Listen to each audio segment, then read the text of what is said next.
ഇന്നലെ 5 ലക്ഷം രൂപയെ 14 ലക്ഷം രൂപ ആക്കിയ ഒരു കഥയാണ് ഇന്നലെ പറഞ്ഞിരുന്നെങ്കിൽ ഇന്ന് 5 ലക്ഷം രൂപയെ 20 ലക്ഷം രൂപയാക്കി മാറ്റിയ ഒരു കഥയാണ് പറയാനുള്ളത്. കഥയല്ല, ഇത് റിയാലിറ്റിയിൽ സംഭവിച്ച ഒരു കാര്യമാണ്. ഇന്ന് ഡിക്സൺ എന്ന കമ്പനി അവരുടെ ഒരു പുതിയ മൊബൈൽ മാനുഫാക്ചറിങ് ഫാക്ടറി നോയിഡയിൽ ആരംഭിക്കുന്നു, ഉദ്ഘാടനം ചെയ്തു എന്ന ഒരു വാർത്ത 10 മണിക്ക് മാർക്കറ്റിൽ എത്തിയതോടുകൂടി 5500 രൂപ 5600 അടുത്തുണ്ടായിരുന്ന ഡിക്സൺ എന്ന സ്റ്റോക്കിൻ്റെ പ്രൈസ് ഒറ്റയടിക്ക് 5% കൂടുതൽ, അല്ലെങ്കിൽ 5600 നിന്നും 6000 വരെ ഒറ്റയടിക്ക് 10% കയറിപ്പോയി എന്നുള്ളതാണ്. സത്യം പറഞ്ഞാൽ ഞങ്ങൾ നോർമലി എടുക്കാറുള്ളത് പോലെ തന്നെ ഹയസ്റ്റ് ഇന്ന് മാസം ആദ്യം ആയതുകൊണ്ട് തന്നെ ഡിക്സന്റെ പ്രൈസ് വളരെ ചെറിയ പ്രീമിയം കിട്ടുന്ന 6200 CE ആയിരുന്നു ഞങ്ങൾ നോക്കി വെച്ചിട്ടുണ്ടായിരുന്നത്. പക്ഷെ ഇങ്ങനെ ഒരു ന്യൂസ് ഞങ്ങൾ പ്രതീക്ഷിച്ചിട്ടുണ്ടായിരുന്നില്ല. നോർമലി എടുക്കുന്ന ഒരു ട്രേഡിംഗ് സെറ്റപ്പിൽ എടുത്തു എന്ന് മാത്രം. പക്ഷേ ഇവിടെ 50 രൂപയിൽ ഹെൻറി ആക്ടിവേഷനായി ഒരു 10 രൂപ സ്റ്റോപ്പ് ലോസ് വെച്ചിട്ട് ആ സംഭവം പിന്നീട് പോയത് 100, 150, 204 രൂപ വരെ അത് കയറിപ്പോയി. 204 രൂപ എന്ന് പറഞ്ഞാൽ 6037 എന്ന ഒരു ഫിഗർ എത്തുമ്പോൾ ഇവിടെ 204 രൂപയായിരുന്നു ഇതിൻ്റെ പ്രൈസ്. 200 രൂപയിലാണ് മിക്ക ആൾക്കാരും അത് ബുക്ക് ചെയ്തിട്ടുള്ളത്. 50 രൂപയുടെ 4 ഇരട്ടിയാണ് അവർക്കൊക്കെ പ്രോഫിറ്റ് കിട്ടിയത്. അതായത് 5 ലക്ഷം രൂപ വെച്ചിട്ട് ഈ ഒരു ട്രേഡ് എടുത്തിരുന്ന ആൾക്ക് വൈകുന്നേരം ആകുമ്പോഴത്തേനും, അല്ലെങ്കിൽ ഈ ട്രേഡ് ക്ലോസ് ചെയ്യുമ്പോൾ ഏകദേശം എനിക്ക് തോന്നുന്നു ഒരു 2-2.5 മണിക്കൂർ മാത്രമേ അത് ഉണ്ടായിരുന്നുള്ളൂ. ആ സമയം കൊണ്ട് 5 ലക്ഷം രൂപ 20 ലക്ഷം രൂപയായിട്ട് മാറിയിട്ടുണ്ടാവും. തീർച്ചയായിട്ടും അതിൻ്റെ വളരെ മനോഹരമായ ഒരു മൂവ്മെൻ്റാണ് ഇന്ന് കിട്ടി. ഇന്നൊരു വാരാന്ത്യമാണ്, ഒരു മാസത്തിൻ്റെ തുടക്കമാണ് ഒക്കെയാണ്. അതുകൊണ്ട് തന്നെ ഇത് ഓവർനൈറ്റ് ഹോൾഡ് ചെയ്ത് നാളത്തേക്ക് കാത്തിരിക്കാൻ പറ്റില്ല. കാരണം നാളെ വേറെ എന്തെങ്കിലും ഒരു നെഗറ്റീവ് ന്യൂസ് വന്നു കഴിഞ്ഞാൽ മാർക്കറ്റ് താഴോട്ട് പോകും. അതുകൊണ്ട് തന്നെ ഒട്ടുമിക്ക ആൾക്കാർ ഇന്ന് പ്രോഫിറ്റ് നല്ല രീതിയിൽ ബുക്ക് ചെയ്തു. 10,000 രൂപയായിട്ടുള്ള ആൾക്കാർ പോലും 40,000 രൂപയായിട്ട് മാറ്റിയിട്ടുണ്ട്. തീർച്ചയായിട്ടും വളരെ നല്ലൊരു ന്യൂസാണ്. ഇനി നമുക്ക് ഇന്നത്തെ പോസ്റ്റ് മാർക്കറ്റ് ഡാറ്റയിലേക്ക് കിടക്കാം. ഇവിടെ ഒരു കാര്യം പ്രത്യേകം ശ്രദ്ധിക്കാനുള്ളത്, വളരെ മനോഹരമായ ഒരു ഹിസ്റ്റോറിക്കൽ ഡേ ആണ് ഇന്ന്. കാരണം നിഫ്റ്റിയിൽ ഒരു പുതിയ ഓൾ ടൈം ഹൈ ഇന്ന് ക്രിയേറ്റ് ചെയ്തിരിക്കുകയാണ്. ഇതുവരെയും വന്ന ഹയസ്റ്റ് നിഫ്റ്റിയുടെ ഹയസ്റ്റ് വാല്യൂ എന്ന് പറഞ്ഞാൽ 20,222.45 ആയിരുന്നു. ഇന്ന് അത് 20,291.55 ആയിട്ടുണ്ട്. തീർച്ചയായിട്ടും മാർക്കറ്റ് ഫർദർ ഇനി മുകളിലോട്ട് തന്നെ പോകും എന്ന് നമുക്ക് പ്രതീക്ഷിക്കാം. ഇവിടെ ഞാനിത് പറയാനുള്ള കാര്യം, ഇവിടെ നിങ്ങൾക്ക് ഒരു നാരോ റേഞ്ച് ബ്രേക്ക് ഔട്ട് ചിലപ്പോൾ കാണാൻ സാധിക്കുന്നുണ്ടാവും. ഈ ഒരു സോണിൽ ഇത് കണ്ടില്ലേ, ഇവിടെ ഒരു നാരോ റേഞ്ച് വന്നിട്ട് ഈ കഴിഞ്ഞ നവംബർ മാസത്തിൽ അത് ബ്രേക്ക് ഔട്ട് വന്നിട്ടുണ്ട്. ഡിസംബറിൽ ഫർദർ അപ് റാലി ഉണ്ടാകും എന്ന് തന്നെ നമുക്ക് പ്രതീക്ഷിക്കാം. ഒരുപാട് മുകളിലോട്ട് പോകും എന്ന് പറയാൻ പറ്റില്ല. ഹെവി വെയിറ്റ് ഉള്ള ഒരു ഇൻഡെക്സ് ആണിത്. ട്രേഡേഴ്സ് അരീനയുടെ പോസ്റ്റ് മാർക്കറ്റ് റിപ്പോർട്ടിലേക്ക് ഏവർക്കും സ്വാഗതം. നിങ്ങളോടൊപ്പം ഞാൻ റഷീദ് തായ്ലർ. ആദ്യമായിട്ടാണ് ചാനൽ സന്ദർശിക്കുന്നതെങ്കിൽ സബ്സ്ക്രൈബ് ചെയ്യുക. വീഡിയോ ഡിസ്ക്രിപ്ഷനിൽ ടെലിഗ്രാം ഗ്രൂപ്പിന് ലിങ്ക് ഉണ്ട്. അതിൽ ജോയിൻ ചെയ്യുകയാണെങ്കിൽ ഒരു പക്ഷേ നിങ്ങൾക്കൊരു വിജയിയായി മാറാൻ സാധിക്കും. ഞങ്ങളുടെ പ്രീമിയം ഗ്രൂപ്പിൽ ഒരു മാസത്തെ ഫ്രീ സബ്സ്ക്രിപ്ഷനാണ് നിങ്ങൾക്ക് കിട്ടുക. ഇനി വീഡിയോയെക്കുറിച്ചുള്ള അഭിപ്രായങ്ങൾ നിർബന്ധമായിട്ടും ഇതിന് താഴെ കമൻറ്റ് ചെയ്യുക.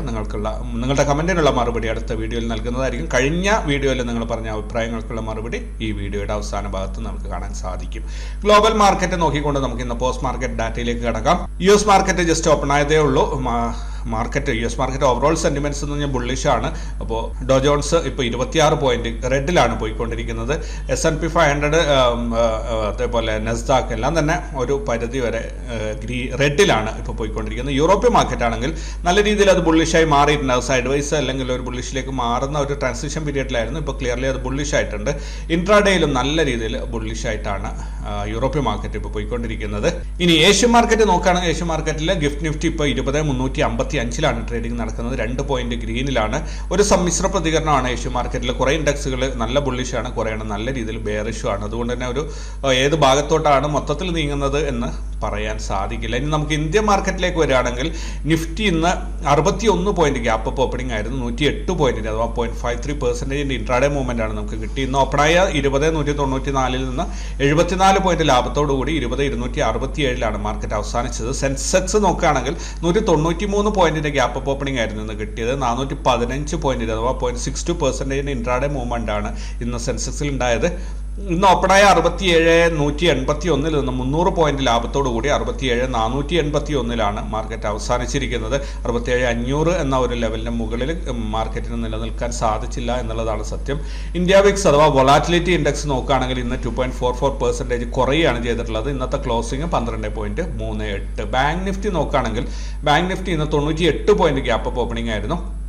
419 പോയിന്റിൻ്റെ അഥവാ 0.94% ഇൻട്രാഡേ മൂവ്മെന്റ് ആണ് ഇന്ന് കിട്ടി. ഇന്ന് ഓപ്പണായ 44,580 നിന്നും 234 പോയിന്റ് ലാഭത്തോടു കൂടി 44,814 മാർക്കറ്റ് അവസാനിച്ചിരിക്കുന്നത്. ഫിൻ നിഫ്റ്റി നോക്കുകയാണെങ്കിൽ 42 പോയിന്റിന്റെ ഗ്യാപ്പ് ഓപ്പണിംഗിൽ 181 പോയിന്റിന്റെ ഇൻട്രാഡേ മൂവ്മെന്റ് ആണ് നമുക്ക് കിട്ടിയത്, അഥവാ 0.9%. ഇന്ന് ഓപ്പണായി 20.96 നിന്ന് 114 പോയിന്റ് ലാഭത്തിൽ 20.211 മാർക്കറ്റ് ഇന്ന് അവസാനിച്ചിരിക്കുന്നത്. നിഫ്റ്റിയിൽ ഇന്നൊരു ഓൾ ടൈം ഹൈ ക്രിയേറ്റ് ചെയ്യപ്പെട്ടിട്ടുണ്ട്. എത്ര പേര് ശ്രദ്ധിച്ചു എന്നറിയില്ല. കാരണം നിഫ്റ്റിയിൽ ഇന്ന് ഇതുവരെ ഉണ്ടായിരുന്നത് 20,222 ആയിരുന്നു ഇതുവരെ ഉണ്ടായിരുന്ന ഒരു ഓൾ ടൈം ഹൈ. ഇപ്പോൾ അത് വന്നിട്ട് 20,291.55 മാറിയിട്ടുണ്ട്. ഓൾ ടൈം ഹൈയിൽ ഇനി എത്രത്തോളം മുകളിലോട്ട് പോകും എന്ന് നോക്കാം. ഇനി നമുക്ക് ക്രൂഡ് ഓയിലിൻ്റെ പ്രൈസ് നോക്കുകയാണെങ്കിൽ ക്രൂഡ് ഓയിലിൻ്റെ പ്രൈസ് കുറയാണ് ചെയ്തത്. $75.83 ഇന്നത്തെ റേറ്റ്. ഗോൾഡ് റേറ്റ് വീണ്ടും വർദ്ധിച്ചിട്ടുണ്ട്. $2,044 ഇന്നത്തെ gold rate. USD INR rate നോക്കുകയാണെങ്കിൽ ഒരു പരിധി വരെ ചെറിയ രീതിയിലൊന്ന് മെച്ചപ്പെടുത്തിയിട്ടുണ്ട്. $83.29 ഇന്നത്തെ ഒരു US ഡോളറിൻ്റെ വിനിമയ നിരക്ക്. ഇൻസ്റ്റിറ്റ്യൂഷണൽ ഡാറ്റ നോക്കുകയാണെങ്കിൽ ഇന്ന് ഫോറിൻ ഇൻസ്റ്റിറ്റ്യൂഷൻ ഇൻവെസ്റ്റേഴ്സ് 10,522 കോടിയുടെ ബൈങ്ങും 8,932 കോടിയുടെ സെല്ലിംഗ് നടത്തിയത് വഴി 1,589 കോടിയുടെ നെറ്റ് ബൈങ് ആണ് മാർക്കറ്റിൽ കാഴ്ചവെച്ചത്. ഡൊമസ്റ്റിക് ഇൻസ്റ്റിറ്റ്യൂഷൻ ഇൻവെസ്റ്റേഴ്സ് നോക്കുകയാണെങ്കിൽ 11,173 കോടിയുടെ ബൈങ്ങും 9,724 കോടിയുടെ സെല്ലിംഗ് നടത്തിയത് വഴി 1,448 കോടിയുടെ നെറ്റ് ബൈങ് ആണ് മാർക്കറ്റിൽ കാഴ്ചവെച്ചത്. ഓൾ ടുഗദർ 3,037 കോടിയുടെ നെറ്റ് ബൈങ് ആണ് ഇന്ന് ഇൻസ്റ്റിറ്റ്യൂഷൻസിന്റെ സൈഡിൽ നിന്നും മാർക്കറ്റിൽ ഉണ്ടായത്. കഴിഞ്ഞ 5 ദിവസം നോക്കുകയാണെങ്കിൽ ഇന്നലെ മാത്രമാണ് ഡൊമസ്റ്റിക് ഇൻസ്റ്റിറ്റ്യൂഷൻസ് പ്രോഫിറ്റ് ബുക്ക് ചെയ്തിട്ടുള്ളത്. ബാക്കി എല്ലാ ദിവസവും എല്ലാ ഇൻസ്റ്റിറ്റ്യൂഷൻസും ഗ്രീൻ ആയിട്ട് തന്നെ അല്ലെങ്കിൽ അവർ നെറ്റ് ബയേഴ്സ് ആയിട്ട് തന്നെ നിലകൊള്ളുന്ന ഒരു കാഴ്ചയാണ് ഈ കഴിഞ്ഞ 5 ദിവസത്തേക്ക് നമുക്ക് കാണാൻ സാധിച്ചത്. ഇനി ഓരോ സെക്ടർ നോക്കുകയാണെങ്കിൽ ഇന്ന് നിഫ്റ്റി മീഡിയ ആണ് ഹയസ്റ്റ് പ്രോഫിറ്റ് രേഖപ്പെടുത്തി. 2.57% പ്രോഫിറ്റാണ് ഇന്ന് നിഫ്റ്റി മീഡിയ രേഖപ്പെടുത്തിയിരിക്കുന്നത്. നിഫ്റ്റി ഓട്ടോ ഇന്ന് 0.36% നഷ്ടത്തിൽ ഇന്ന് നെഗറ്റീവിലാണ് ക്ലോസ് ചെയ്തിട്ടുള്ളത്. ETF നോക്കുകയാണെങ്കിൽ നിഫ്റ്റി ബീസ് ഇന്ന് 0.66% ഹയസ്റ്റ് പ്രോഫിറ്റ് രേഖപ്പെടുത്തി. ദെൻ ITBs ഇന്ന് 0.03% നഷ്ടവും രേഖപ്പെടുത്തിയിട്ടുണ്ട്. ബാങ്ക് ബീസ്, ഫാർമ ബീസ്, ഗോൾഡ് ബീസ്, നിഫ്റ്റി ബീസ്, ഓട്ടോ ബീസ് ഇതെല്ലാം ഇന്ന് ഗ്രീനിലാണ് ക്ലോസ് ചെയ്തിട്ടുള്ളത്. പ്രധാനപ്പെട്ട സ്റ്റോക്കുകളിലേക്ക് വരികയാണെങ്കിൽ PFC ഇന്ന് 9.23% ഹയസ്റ്റ് പ്രോഫിറ്റ് ഇന്ന് രേഖപ്പെടുത്തിയിട്ടുണ്ട്. അതേ സമയത്ത് അശോക് ലൈലാൻഡ് 3.93% ഹയസ്റ്റ് ലോസും ഇന്ത്യ മാർക്കറ്റിൽ രേഖപ്പെടുത്തി. PFC, REC limited, Aster DM, PNB, ITC, Bharat forge, Vedanta limited, NTPC, Axis bank, Jindal steel, L&T, Britannia ഇത്രയും സ്റ്റോക്കുകൾ ഹയസ്റ്റ് ഉയർന്ന ലാഭത്തിൽ ഇന്ന് ക്ലോസ് ചെയ്തപ്പോൾ Ashok Leyland, Muthoot finance, ICICI, Wipro, HDFC life, Hero motor corporation, M&M, HDFC AMC, ICICI പ്രൂലി, SBI life, IX, Laurus lab ഇത്രയും കമ്പനികൾ ഇന്ന് നഷ്ടത്തിലാണ് അവസാനിച്ചിരിക്കുന്നത്. NSEയിൽ മൊത്തത്തിൽ നോക്കുകയാണെങ്കിൽ 1,195 സ്റ്റോക്കുകൾ ഇന്ന് ലാഭത്തിൽ ക്ലോസ് ചെയ്തപ്പോൾ 929 സ്റ്റോക്കുകൾ ഇന്ന് നഷ്ടത്തിലാണ് ക്ലോസ് ചെയ്തിരിക്കുന്നത്. നിഫ്റ്റിയുടെ PCR 1.3 ആണ് ഇന്ന് എത്തിയിരിക്കുന്നത്. ഇത് കണ്ടിന്യൂസ്ലി ഒരു ഗ്രാജുവലായിട്ട് കൂടി വരുന്ന രീതിയാണ് നിഫ്റ്റിയിൽ കാണുന്നത്. അതുകൊണ്ട് തന്നെ പെട്ടെന്ന് മാർക്കറ്റ് ഇറങ്ങിപ്പോകും എന്നൊരു പേടി വരാനില്ല നമുക്ക്. 1.2, 1.4, 1.2 ഇന്ന് 1.3 ആണ്. 20,268 സ്പോട്ട് പ്രൈസ് ക്ലോസ് ചെയ്തപ്പോൾ അവിടെ നിന്ന് 92 പോയിന്റ് മുകളിലായിട്ട് 20,360 മാർക്കറ്റ് ഇന്ന് ഫ്യൂച്ചറിൻ്റെ ട്രേഡിംഗ് നടക്കുന്നത്. കഴിഞ്ഞ 5 ദിവസത്തേക്കാളും മുകളിലാണ് ഫ്യൂച്ചറിൻ്റെ പ്രൈസ് ഇപ്പോൾ ട്രേഡിംഗ് നടക്കുന്നത്. ബാങ്ക് നിഫ്റ്റിയുടെ PCR 1.01 ആണ്, ബുള്ളിഷ് ആയിട്ടുണ്ട്. ഇന്നലെ അത് ബെയറിഷ് ആയിരുന്നു. ഇത് ഒരു അപ്പ് ഡൗൺ കളിക്കുന്ന, അതായത് ബെയറിഷ് സൈഡ് വൈസ് ആകും, വീണ്ടും ബുള്ളിഷ് ആകും, പിന്നെയും സൈഡ് വൈസ് ആകും, അങ്ങനെ പോയിക്കൊണ്ടിരിക്കുന്നതാണ്. എന്തായാലും ഇപ്പോൾ അത് ബുള്ളിഷ് ആയിട്ടുള്ള സിഗ്നലാണ് കാണിക്കുന്നത്. 44,814 സ്പോട്ട് പ്രൈസ് ക്ലോസ് ചെയ്തപ്പോൾ അവിടെ നിന്ന് 246 പോയിന്റ് മുകളിലായിട്ട് 45,060 ഫ്യൂച്ചറിന്റെ ട്രേഡിംഗ് നടക്കുന്നത്. ഫ്യൂച്ചറിന്റെ പ്രൈസ് നോക്കുകയാണെങ്കിൽ കഴിഞ്ഞ 5 ദിവസത്തേക്കാളും മുകളിലായിട്ടാണ് ട്രേഡ് ചെയ്യുന്നത്. ഈ ഫ്യൂച്ചറിന്റെ പ്രൈസ് 5 ദിവസത്തേക്കാളും മുകളിൽ എന്ന് പറയുമ്പോൾ അതുകൊണ്ട് മനസ്സിലാക്കേണ്ടത് മാർക്കറ്റ് ഒരു ബുള്ളിഷ് ആയിട്ട് പോവുകയാണ് എന്ന് തന്നെയാണ്. ഹയസ്റ്റ് ഓപ്പൺ ഇൻട്രസ്റ്റ് നോക്കുകയാണെങ്കിൽ നിഫ്റ്റിയുടെ ഹയസ്റ്റ് ഓപ്പൺ ഇൻട്രസ്റ്റ് ഒരു സപ്പോർട്ട് ലൈൻ ആയിട്ടാണ് വന്നിരിക്കുന്നത്. ഇവിടെ പുട്ട് റൈറ്റ് ചെയ്തിരിക്കുന്നത് 20,000 ഹയസ്റ്റ് ഓപ്പൺ ഇൻട്രസ്റ്റ് ഉള്ളത്. ഇവിടെ 75 ലക്ഷം പുട്ടാണ് റൈറ്റ് ചെയ്തിട്ടുള്ളത്. മൊത്തത്തിൽ 3,09,00,000 കോളും 3,08,00,000 പുട്ടുമാണ് റേറ്റ് ചെയ്തിട്ടുള്ളത്. PCR വരുന്ന 1 ആണ്. 20,267.9 ഇന്ന് മാർക്കറ്റ് അവസാനിച്ചിരിക്കുന്നത്. ബാങ്ക് നിഫ്റ്റിയുടെ ഹയസ്റ്റ് ഓപ്പണിംഗ് ടെസ്റ്റ് ഒരു റെസിസ്റ്റൻസ് ലൈനിലാണ് ഇപ്പോൾ നിൽക്കുന്നത്. ഇന്ന് വന്നിട്ട് ഓൾമോസ്റ്റ് മാർക്കറ്റ് അതിൻ്റെ അടുത്ത് വരെയും പോയിരുന്നു, പക്ഷേ അത് കട്ട് ചെയ്യാൻ പറ്റാതെ 45,980 വന്നിട്ട് തിരിച്ചിറങ്ങി പോരുന്ന ഒരു കാഴ്ചയാണ് നമ്മളിന്ന് കണ്ടത്. 45,000 കോൾ റൈറ്റ് ചെയ്തിരിക്കുന്നത് 30 ലക്ഷമാണ്. 1,27,00,000 കോളും 1,14,00,000 പുട്ടുമാണ് റൈറ്റ് ചെയ്തിട്ടുള്ളത്. 0.9 ആണ് PCR വരുന്നത്. 44,814 ഇപ്പോൾ മാർക്കറ്റിൽ ട്രേഡിങ് നടക്കുന്നത്. സ്പോട്ട് പ്രൈസ് ക്ലോസ് ചെയ്തിരിക്കുന്നത്. നാളത്തേക്കുള്ള കോർപ്പറേറ്റ് ആക്ഷൻസോ അത് തിങ്കളാഴ്ച 2 ദിവസം അവധി ആയതുകൊണ്ട് തന്നെ തിങ്കളാഴ്ചത്തേക്കുള്ള ഈവൻസോ കോർപ്പറേറ്റ് ആക്ഷൻസോ ഒന്നും തന്നെ ഇവിടെ അപ്ഡേറ്റ് ആയിട്ടില്ല. ഇനി ഞങ്ങളുടെ പേപ്പർ ട്രേഡ് നോക്കുകയാണെങ്കിൽ പേപ്പർ ട്രേഡ് ഞങ്ങൾ ഇന്ന് 34,000 ഈ മാസത്തിൻ്റെ ആദ്യത്തെ ദിവസമാണ് ഇന്ന്. വളരെ മനോഹരമായ പ്രോഫിറ്റാണ്, അതായത് 5.7% പ്രോഫിറ്റാണ് ഇന്ന് ഉണ്ടാക്കിയിരിക്കുന്നത്. 34,316 രൂപയുടെ. ഇതിൽ ഏറ്റവും കൂടുതൽ സ്റ്റോക്ക് ഓപ്ഷൻ തന്നെയാണ് വലിയൊരു കോൺട്രിബ്യൂട്ടർ. ഇന്ന് എടുത്തിരിക്കുന്ന 29 ട്രേഡുകളിൽ നിന്നും 1:4.21 എന്ന റിസ്ക് റിവാർഡ് റേഷ്യോയിലാണ് റിസൾട്ട് അച്ചീവ് ചെയ്തിട്ടുള്ളത്. നിഫ്റ്റിയിൽ 2.2% പ്രോഫിറ്റാണ്. ബാങ്ക് നിഫ്റ്റിയിൽ 5.2% ആണ്. ഫിൻ നിഫ്റ്റിയിൽ 3% ആണ്. നിഫ്റ്റി മിഡ് ക്യാപ്പിൽ ഇന്ന് 2% ലോസ് ആണ് ബുക്ക് ചെയ്തത്. സെൻസെക്സിൽ ഇന്ന് 6.2% ആണ്. ഇന്ന് സെൻസെക്സ് എക്സ്പയറി കൂടിയായിരുന്നു. ദെൻ സ്റ്റോക്ക് ഓപ്ഷൻസ് നോക്കുകയാണെങ്കിൽ ഇന്ന് 19.5% ഹയസ്റ്റ് പ്രോഫിറ്റാണ് രേഖപ്പെടുത്തിയിരിക്കുന്നത്. ഇപ്പോൾ ഈ മാസത്തേത് പ്രത്യേകിച്ച് പറയാനില്ല, കാരണം ഇന്നൊരു ദിവസം ആയതേ ഉള്ളൂ. പിന്നെ ഈ സൈഡിൽ നിങ്ങൾ നോക്കുകയാണെങ്കിൽ ഇവിടെ കഴിഞ്ഞ ഇന്നത്തത് 1, 2, 3, 4, 5, 6, 7, 8 ദിവസം കണ്ടിന്യൂസ്ലി പ്രോഫിറ്റിലാണ് നമ്മൾ പോയിക്കൊണ്ടിരിക്കുന്നത് കേട്ടോ. മാർക്കറ്റിലെ വിക്സ് 12ന്റെ മുകളിലോട്ട് കയറിയപ്പോൾ തന്നെ മൂവ്മെൻറ്റ് തുടങ്ങിയിട്ടുണ്ട്. അത് നല്ല രീതിയിൽ ഉപയോഗപ്പെടുത്താൻ നമുക്ക് സാധിക്കുന്നുണ്ട്. എന്തായാലും വളരെ മനോഹരമായ രീതിയിൽ എല്ലാവരും കഴിഞ്ഞ മാസം, അതായത് നവംബർ മാസം എല്ലാവരും 10% മുകളിൽ പ്രോഫിറ്റിൽ ക്ലോസ് ചെയ്തിട്ടുണ്ട്. വളരെ നല്ലൊരു കാര്യം തന്നെയാണത്. റാസ് ലെവൽസ് മാർക്കറ്റിൽ എങ്ങനെ പെർഫോം ചെയ്തു എന്ന് നോക്കുകയാണെങ്കിൽ റാസ് ലെവൽസ് ഇന്ന് മാർക്കറ്റ് ഓപ്പൺ ആയത് R1 ലെവലിലാണ്. നിഫ്റ്റിയുടെ ഓപ്പണിംഗ് R1 ലെവലിലായിരുന്നു. അവിടെ നേരെ R2ലേക്ക് പോയി അവിടെ തന്നെ സൈഡ് വൈസായി അവസാനിച്ചു എന്ന് പറയാം. ബാങ്ക് നിഫ്റ്റിയിലാണെങ്കിൽ ബാങ്ക് നിഫ്റ്റിയിൽ ഇന്ന് ഓപ്പൺ ആയത് നോട്ട്റേറ്റ് സോണിൻ്റെ അവിടെയാണ് ഓപ്പൺ ആയത്. അവിടെ നേരെ മുകളിലോട്ട് കയറിപ്പോയിട്ട് R3യിൽ ടച്ച് ചെയ്തിട്ട് R2ൻ്റെ R3യുടെ ഇടയിൽ കൺസോൾട്ടേറ്റ് ചെയ്ത് ഒരു ഫ്ലാഗ് ആൻഡ് പോൾ പാറ്റേൺ ഇവിടെ ക്രിയേറ്റ് ചെയ്യുന്നതായിട്ട് നിങ്ങൾക്ക് കാണാൻ സാധിക്കും. ഇങ്ങനെ വന്നു കഴിഞ്ഞാൽ ഓൾമോസ്റ്റ് ഒരു ഫ്ലാഗ് ആൻഡ് പോൾ എന്ന രീതിയിലേക്ക് ഇത് വന്നിട്ടുണ്ട്. സോ ഇത് കണ്ടില്ലേ, ഇതാ ഇവിടെ നിന്ന് ഇങ്ങനെ പോള് വന്നിട്ടുണ്ട്, ഇവിടെ നിന്ന് ഇങ്ങനെ ഫ്ലാഗും വന്നിട്ടുണ്ട്. ഇനി സ്വാഭാവികമായിട്ടും അടുത്തത് വരുന്നുണ്ടെങ്കിൽ അങ്ങനെ ഒരു പാറ്റേൺ ആണ് ഇത് എങ്കിൽ ഇതാ ഇവിടെ നിന്ന് എത്രയാണോ ഇങ്ങോട്ട് വന്ന് ഈ ഒരു ഫ്ലാഗിൻ്റെ ഈ ലെഗിൻ്റെ ഹൈറ്റ് എത്രയാണോ ഇതാണ് ബ്രേക്ക് ഔട്ട് പോയിന്റ്. സോ ഇവിടെ നിന്ന് ഇവിടത്തേക്കുള്ള ഹൈറ്റ് അത്രയും തന്നെ മുകളിലോട്ട് പോകണം എന്നാണ് അതിൻ്റെ ഒരു നിയമം. സോ അങ്ങനെ ആണെങ്കിൽ അടുത്ത ദിവസങ്ങളിൽ മാർക്കറ്റ് മുകളിലോട്ട് തന്നെ കയറിപ്പോവും. ഇവിടെ നിന്ന് എത്രയാണോ മുകളിലോട്ട് വന്നാൽ അത്ര തന്നെ മുകളിലോട്ട് ഫർദർ കയറിപ്പോവും എന്ന് നമുക്ക് പ്രതീക്ഷിക്കാം. അങ്ങനെ പോട്ടെ എന്ന് തന്നെയാണ് എൻ്റെ ആഗ്രഹം. ഇനി ഫിൻ നിഫ്റ്റി നോക്കുകയാണെങ്കിൽ ഫിൻ നിഫ്റ്റിയും ബാങ്ക് നിഫ്റ്റിയുടെ സെയിം ഡിറ്റോ ആയിട്ട് തന്നെ പോയി. അപ്പോൾ അതിനകത്തും അങ്ങനെ ഒരു ഫോർമേഷൻ വന്നിട്ടുണ്ട്. ഇനി മിഡ് ക്യാപ്പിൽ ഇന്ന് സൈഡ് വൈസ് ആയിരുന്നു. ഗ്യാപ്പ് അപ്പ് ഓപ്പണിങ്ങിൽ സൈഡ് വൈസ് ആയിരുന്നു. അപ്പോൾ എന്തായാലും വലിയ മൂവ്മെൻ്റ് ഒന്നും കിട്ടിയില്ല, ലോസാണ് ഉണ്ടാക്കിയത്. ദെൻ സെൻസെക്സ് ഇന്ന് എക്സ്പയറി ആയിരുന്നു. മോർണിംഗിൽ കിട്ടിയൊരു മൂവ്മെൻറ്റ് കഴിച്ചാൽ പിന്നീട് കാര്യമായി ഒന്നും കിട്ടിയിട്ടില്ല. 0-0 കളിച്ചവർക്ക് ഇന്ന് മൊത്തത്തിൽ 0 ആയി പോകുന്നൊരു കാഴ്ചയാണ് നമ്മൾ കണ്ടത്. ഇനി പുതിയ മാസം പുതിയ മന്ത്ലി റാസ് ലെവൽസ് ആണ്. അപ്പോൾ ഇവിടെ ഞാൻ ഓൾ ടൈം ഹൈയുടെ ഒരു റെഡ് ലൈൻ ഇട്ട് വെച്ചത് നമുക്ക് കാണാൻ സാധിക്കുന്നുണ്ടാവും. അതിന് ശേഷം മുകളിലോട്ട് പ്രത്യേകിച്ച് ലെവൽസ് ഒന്നും തന്നെ നമുക്കില്ല.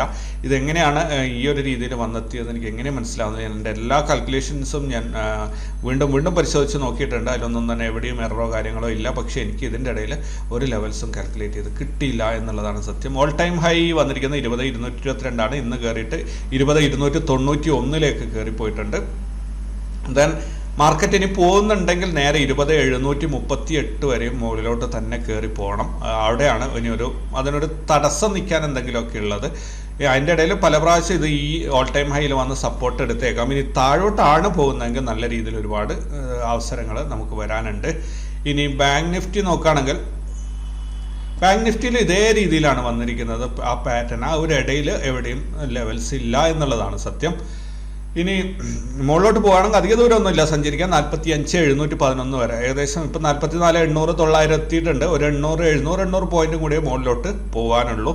ഇനി ഫിൻ നിഫ്റ്റിയിലാണെങ്കിലും അതേ അവസ്ഥ തന്നെയാണ്, മറ്റും മറിച്ചൊന്നും പറയാനില്ല. അതിൻ്റെ ഇടയിൽ ലെവൽസ് ഇല്ല. ഇനി നമുക്ക് മിഡ് ക്യാപ്പിലേക്ക് വരികയാണ്. മിഡ് ക്യാപ്പിൽ കണ്ടിന്യൂസ് ലെവൽസ് ആണ് വന്നിട്ടുള്ളത്. ഉണ്ടല്ലേ, കൃത്യമായ ഇടവേളകളിലെ ലെവൽസ് ഉണ്ട്. നല്ല രീതിയിൽ മാർക്കറ്റ് കയറി പോകുന്നുണ്ട്. ഇവിടെയൊക്കെ ഉള്ള ഒരു വിഷയം എന്താണ്, നിഫ്റ്റിയിലും ബാങ്ക് നിഫ്റ്റിയിലും സെൻസെക്സിലൊക്കെ ഉണ്ടായിരിക്കുന്ന ഒരു പ്രശ്നം എന്താണെന്ന് പറഞ്ഞാൽ ഈ ഒരു ഗ്യാപ്പ് അത് ഫില്ല് ചെയ്തിട്ടില്ല. ഇന്ന് വന്നിരിക്കുന്ന ഗ്യാപ്പ് അത് ഫില്ല് ചെയ്തിട്ടില്ല. സ്വാഭാവികമായിട്ടും മിനിഞ്ഞാന്നൊരു ദിവസം അതേപോലെ വന്നിട്ടുണ്ട്. സോ ഇവിടത്തേക്കൊക്കെ ചിലപ്പോൾ മാർക്കറ്റ് തിരിച്ചിറങ്ങി വന്നിട്ട് അത് ഫില്ല് ചെയ്യുന്നൊരു സ്വഭാവം കാണിക്കാറുണ്ട്. പക്ഷേ ഇവിടെ മറ്റൊരു കാര്യം ശ്രദ്ധിക്കേണ്ടത് പറഞ്ഞാൽ ഇന്ന് ഇവിടെ വിട്ടുപോയിരിക്കുന്ന ഈ ഒരു ഗ്യാപ്പ് നേരെ ഒരു വരയിട്ടിട്ട് പുറകോട്ട് നോക്കുകയാണെങ്കിൽ ഇവിടെ ഓൾറെഡി അത് ഫില്ല് ചെയ്തിട്ടുണ്ട്. അതുപോലെ ഇവിടെ മിനിഞ്ഞാന്ന് വിട്ടുപോയ ആ ഒരു ഗ്യാപ്പ് നോക്കുകയാണെങ്കിൽ ഇവിടെ വരുമ്പോൾ ഇതാ വലിയൊരു ക്യാൻഡിലുണ്ട്, അതും ഫില്ല് ചെയ്തിട്ടുണ്ട്. അതുകൊണ്ട് തന്നെ ഇനി അത് ഫില്ല് ചെയ്യാൻ മാർക്കറ്റ് ഇറങ്ങി വരും എന്നുള്ള ഒരു പ്രതീക്ഷ എനിക്കില്ല. ഇനി അതേപോലെ തന്നെയാണ് ബാങ്ക് നിഫ്റ്റിയിലും എല്ലാത്തിലും ഈ ഒരു സംഭവം വന്നിരിക്കുന്നത്. ബാങ്ക് നിഫ്റ്റിയിൽ ആ രീതിയിൽ വന്നിട്ടില്ല, സെൻസെക്സിലാണ് വന്നിരിക്കുന്നത്. സെൻസെക്സ് മിഡ് ക്യാപ്പിലും ഇതേപോലെ ഒരു സംഭവം വന്നിട്ടുണ്ട്. മിഡ് ക്യാപ്പിൽ വന്നത് നമ്മൾ പ്രത്യേകം ശ്രദ്ധിക്കണം. എന്തുകൊണ്ടാണെന്ന് വെച്ചാൽ മിഡ് ക്യാപ്പിൽ ഇപ്പോൾ പോയിക്കൊണ്ടിരിക്കുന്നതെല്ലാം തന്നെ ഓൾ ടൈം ഹൈ ആണ്. അത് പുതിയ ഒരു ഇൻഡെക്സ് ആയതുകൊണ്ട് തന്നെ ഈ ഒരു ഗ്യാപ്പ് ഫില്ല് ചെയ്യാൻ മാർക്കറ്റ് ഇറങ്ങി വരിക തന്നെ ചെയ്യും. അത് ഉറപ്പാണ്. അത് ഫില്ല് ചെയ്യാതെ മാർക്കറ്റ് ഫർദർ മുകളിലോട്ട് പോകില്ല. എവിടെയൊക്കെ പോയാലും തിരിച്ച് ഈ 9600 ലെവലിലേക്ക് തിരിച്ചിറങ്ങി വരിക തന്നെയും. ദെൻ സെൻസെക്സ് നോക്കുകയാണെങ്കിൽ സെൻസെക്സിലും മറ്റൊരു കാര്യം ശ്രദ്ധിക്കേണ്ടത്, ഇവിടെയൊക്കെ ഗ്യാപ്പ് ഇട്ടിട്ട് പോയിട്ടുണ്ട്. പക്ഷേ ഗ്യാപ്പ് ഹിസ്റ്ററിയിൽ അത് ഫില്ല് ചെയ്തതുകൊണ്ട് തന്നെ തിരിച്ച് അവിടെ ഇറങ്ങി വരും എന്ന് നമുക്ക് ഉറപ്പ് പറയാൻ പറ്റില്ല. പക്ഷേ മിഡ് ക്യാപ്പ് ഇറങ്ങി വരിക തന്നെ ചെയ്യും കേട്ടോ. മിഡ് ക്യാപ്പിലേക്ക് ഇറങ്ങി വരാതെ വേറെ വഴിയില്ല. അതിന് മുൻപ് ആ വഴിക്ക് ആ ഇൻഡെക്സ് പോയിട്ടില്ല അത്രയും ഉയരത്തിൽ. അതുകൊണ്ട് മിഡ് ക്യാപ്പിലേക്ക് ഇറങ്ങി വരിക തന്നെ വേണം. ഹിസ്റ്ററിയിൽ എവിടെയും തന്നെ അത് അങ്ങനെ ഒരു സംഭവത്തിലേക്ക് പോയിട്ടില്ല. മന്ത്ലി ലെവൽസ് നോക്കുകയാണെങ്കിൽ കണ്ടില്ലേ, ഇത് താഴെ നിന്ന് കയറി വരുന്ന ഒരു ഇൻഡെക്സ് ആണ്. അപ്പോൾ അവിടെ നിന്ന് കയറി വരുമ്പോൾ ഒരു ഓൾ ടൈം ഹൈയിലാണ് ഇപ്പോൾ നിൽക്കുന്നത്. ഈ ഒരു ഗ്യാപ്പ് നിർബന്ധമാണ്. ചിലപ്പോൾ അടുത്ത ദിവസം അല്ലെങ്കിൽ വെരി ഇമ്മീഡിയറ്റ് ആയിട്ടുള്ള ദിവസങ്ങളിൽ അത് വന്നിട്ട് ഫില്ല് ചെയ്തിട്ട് പോവുക തന്നെ ചെയ്യും. കഴിഞ്ഞ ദിവസത്തെ അതായത് വ്യാഴാഴ്ച നവംബർ 30 വീഡിയോ 1436 പേരാണ് കണ്ടിട്ടുള്ളത്. 7730 പേരാണ് ഈ ചാനൽ സബ്സ്ക്രൈബ് ചെയ്തിട്ടുള്ളത്. ദെൻ ഇവിടെ 23 കമൻറ്റുകളാണ് ഇതിന് വന്നിട്ടുള്ളത്. അതായത് ഫിറോസ് പറഞ്ഞു കഴിഞ്ഞാൽ thanks, keep rocking as usual, thank you very much brother. Then Eldhose Paul, market at all time high and Sunday election results, next week നല്ലൊരു ഫോൾ ആയി കൂടെ, തീർച്ചയായിട്ടും സാധ്യതയുണ്ട്. ദെൻ എക്സിറ്റ് പോളൊക്കെ പല രീതിയിലാണ് വന്നിരിക്കുന്നത്. എന്തായാലും നമുക്ക് ലൈവ് മാർക്കറ്റിൽ എന്താണ് സംഭവിക്കുന്നത് അത് തന്നെയാണ് മനസ്സിലാക്കേണ്ടതും കാണേണ്ടതും. സോ അതിനായിട്ട് നമുക്ക് കാത്തിരിക്കാം. മൺഡേ മുതൽ ചിലപ്പോൾ മാർക്കറ്റ് വീഴാനുണ്ടെങ്കിൽ നല്ല രീതിയിൽ നമുക്ക് ഇൻട്രാഡേ ട്രേഡേഴ്സിന് ഇൻട്രാഡേ മൂവ്മെൻറ്റ് കിട്ടുക എന്നുള്ളതാണ് ഏറ്റവും ഇമ്പോർട്ടൻ്റ്. അത് കിട്ടട്ടെ എന്നാണ് ഞാൻ എല്ലാവിധ ആശംസകളും നേടുന്നുണ്ട്. കേട്ടിരിക്കാം കഥകൾ, അനാലിസിസ് വളരെ നന്നാകുന്നുണ്ട്. പക്ഷേ പേഴ്സണലി ഞാൻ അല്പം പരിങ്ങലിലാണ്. Good night and thanks. എല്ലാ പ്രശ്നങ്ങളിൽ നിന്നും താങ്കൾ വളരെ എളുപ്പത്തിൽ പുറത്ത് കടന്ന് വരട്ടെ എന്ന് ആശംസിക്കുന്നു. Sajith Thamburu, month profit swing -20,000, capital 4 lakh month profit swing. അദ്ദേഹം സ്വിംഗ് ട്രേഡ് ചെയ്തിട്ട് 20,000 രൂപ നഷ്ടം വന്നു എന്നാണ് പറഞ്ഞതെന്ന് എനിക്ക് തോന്നുന്നു. എന്തായാലും ഈ മാസം ശ്രദ്ധിക്കും. അതേപോലെ എൻട്രിയും നിങ്ങളുടെ റിസ്ക് റിവാർഡ് കറക്റ്റ് ആക്കിയിട്ട് നല്ല രീതിയിൽ മുന്നോട്ട് പോവുക. All the best. Vijayakumar Thettikattil, thank you very much. Abid Mathamangalam, thank you very much. Mahi star vlogs, sir expiry ആയിട്ടും സ്റ്റോക്ക് ഓപ്ഷൻസിൽ സെൽ ചെയ്യാൻ പറ്റാതെ വന്നാൽ വാട്ട് വിൽ ഡു? ഇതിനകത്ത് ഒരു സംഭവം ഉള്ളത്, നിങ്ങൾ സ്റ്റോക്ക് ഓപ്ഷൻ എടുത്തു, അത് ഔട്ട് ഓഫ് ദ മണി ആണെങ്കിൽ ഒന്നും സംഭവിക്കാനില്ല. അത് ഔട്ട് ഓഫ് ദ മണി ആയിട്ട് 0 ആയി പോകും. നിങ്ങളുടെ എത്രയാണോ കൊടുത്ത പ്രീമിയം അതങ്ങ് പോകുന്നേ ഉള്ളൂ. പക്ഷേ നിങ്ങൾ എടുത്ത ഓപ്ഷൻ ഇൻ ദ മണി ഉണ്ടെങ്കിൽ നോർമലി എക്സ്പയറി ഡേയിൽ ആ സമയത്തേക്ക് ഇൻ ദ മണി ആകുമ്പോൾ തന്നെ ക്യാപിറ്റൽ ഇല്ലെങ്കിൽ തരോതെയൊക്കെ അപ്പം തന്നെ സ്ക്വയർ ഓഫ് ചെയ്ത് കളയും നിങ്ങളുടെ പൊസിഷൻ. പക്ഷേ ഏതും കാരണവശാൽ നിങ്ങൾ അത് ഇൻ ദ മണി ആയിട്ട് എക്സ്പയറി ആയിട്ടുണ്ടെങ്കിൽ അത്തരം സ്റ്റോക്കുകൾ ഏറ്റെടുക്കുക എന്നുള്ളത് നിങ്ങളുടെ ഉത്തരവാദിത്തമാണ്. ഇല്ലെങ്കിൽ അവർ നിങ്ങൾക്ക് അതിനുള്ള ഫൈൻ തരും. അങ്ങനെയൊക്കെ കുറേ ഇഷ്യൂസ് അതിനുണ്ട്. അതെന്തായാലും വരുന്ന ദിവസങ്ങളിൽ നോക്കുക എങ്ങനെയാണ് എന്നുള്ളത്. Abdul Raqeeq, thank you very much. Vino V M, thank you. And Sajith Thamburu, നാളെ പ്രോഫിറ്റ് ബുക്ക് ചെയ്യാമോ? നാളെ ഇന്ന് നമ്മൾ പ്രോഫിറ്റ് ബുക്ക് ചെയ്തിട്ടുണ്ട്. നല്ല പ്രോഫിറ്റിലാണ് ഇന്ന് നമ്മൾ ഇറങ്ങിയിരിക്കുന്നത്. Biju M Joseph, thank you very much. Thinker bro, thank you very much. എല്ലാവരോടും താങ്ക് യു വെരി മച്ച്. ഇപ്പോൾ കൂടുതൽ വിശേഷങ്ങളും വാർത്തകളും ഒക്കെ ആയിട്ട് നമുക്ക് അടുത്ത ദിവസം കണ്ടുമുട്ടാം. അതുവരെയും ടേക്ക് കെയർ ആൻഡ് ബൈ.